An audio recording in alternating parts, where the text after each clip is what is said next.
మాతాపితరగురుభ్యో నమః. ఈ లోకంలో 3 లక్షణాలు, బ్రహ్మాండమైనటువంటి లక్షణాలు ఉన్నాయి. ఈ 3 లక్షణాలు కలిగి ఉన్నటువంటి మానవుడు దేవుడుగా మారే అవకాశం ఉంది. 1 దైవభక్తి, 2 గురుభక్తి, 3 వైరాగ్యము. దైవభక్తి వలన చిత్తశుద్ధి కలుగుతుంది. గురుభక్తి వలన అఖండమగు జ్ఞానము మనకి సంప్రాప్తమవుతుంది.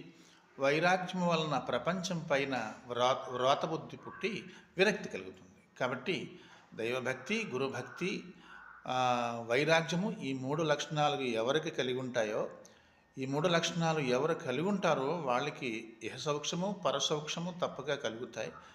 అంతిమ కాలంలో వాళ్ళు శరీరాన్ని వదిలిన తర్వాత కైవల్య ప్రాప్తిని, మోక్షాన్ని పొందుతారు, సందేహం లేదు. కాబట్టి 3 లక్షణాలని ఎవరైతే చక్కగా ఆచరిస్తారో వాళ్ళకి సంపూర్ణ జ్ఞానము కలిగి, ఆ భగవతానుగ్రహము, గురువు యొక్క అనుగ్రహము కలిగి జీవన్ముక్తిని, జన్మరహస్యాన్ని పొందుతారనేటువంటిది సోదరులు, మానవులందరూ కూడా గ్రహించి ఈ 3 లక్షణాలని కూడా చక్కగా అభ్యాసం చేసుకుని అందరూ తరింతురుగాక.